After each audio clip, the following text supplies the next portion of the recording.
Thank you. Suprabhatam, Shri Gurubhyo Namaha. So we are seeing Daivasura Sampatti, where we are seeing two kinds of personalities. Mainly three, but here they have given it as, Bhagavan has given it as two. We have seen that earlier. One is a personality which is Dvesha Pradhana, where hatred, dislike, strong dislike is the primary fundamental thought, because of which there are certain actions that come out, like anger, rudeness, etc. Then we have Raga Pradhana, where desire is very high, materialistic desire.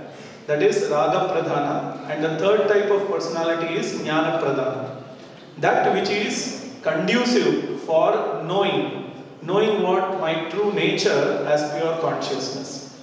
So here, first, before we proceed with the shloka, let us understand why do we require to know these qualities? How is it going to help?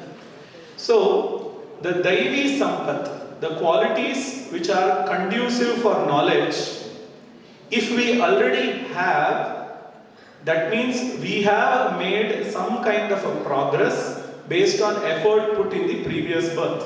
So we are there. Not all can have all the qualities. In fact, many of us, 99% of the quality we will have, but in some percentage, minimum percentage.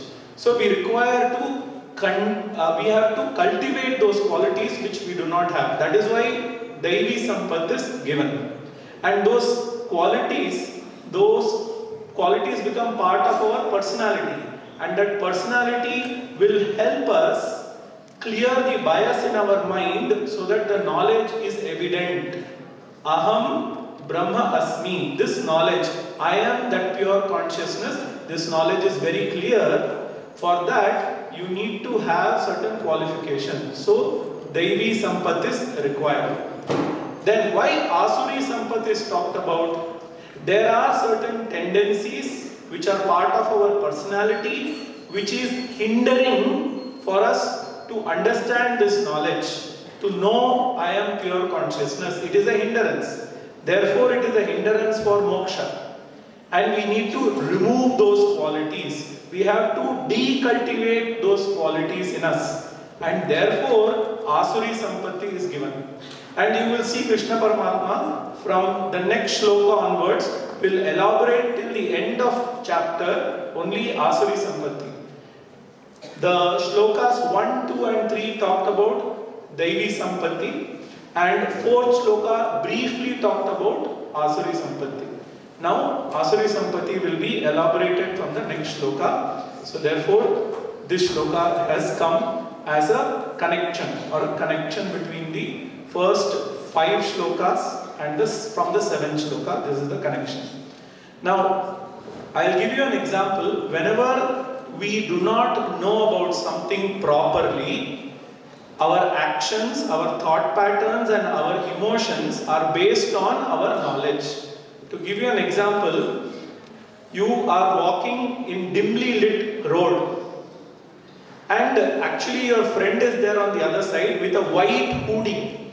He is dark in color, so you are not able to see his face. You are not able to see him. You are only able to see the white hoodie.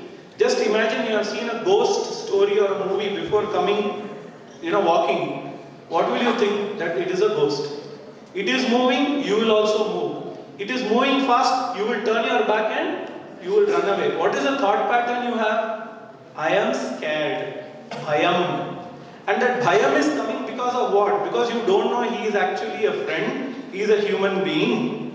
Right? You keep walking, you keep running, you continue what you are doing, you will never stop to see that it's actually your friend.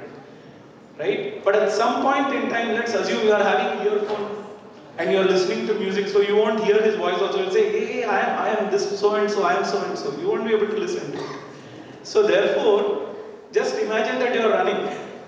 And after some time, you are able to hear his sound, you have to stop. Otherwise, you have to make the effort to stop running, be fearless to see who it is actually. And therefore, abhayam. I am just giving an example. So that tendency has to be cultivated. Likewise, certain tendencies will allow us to remove our misunderstanding or be firm, so that it will help us know what our misunderstanding is and remove it later. Removing it will not do, but at least help us stop and cultivate this personality, make it favorable to know. And then when you see him, oh, it is only my friend and I was running.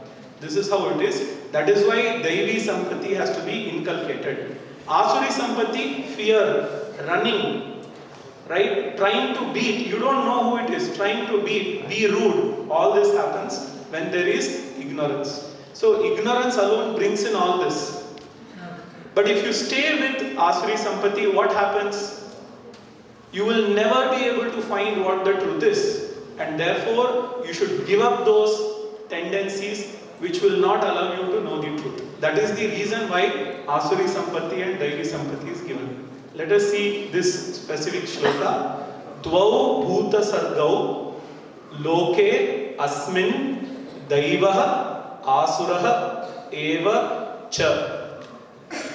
Daivah vistarashah proktah asuram partha me shrunu. So he is telling there are, out of the creation, that means out of the human beings that are there, the living beings, two types are there, mainly human beings. People with asuric tendency, people with Daivi or the divine or qualities or personality or tendencies of Devata. They are two. And I have already talked about the Daivi Sampat elaborately.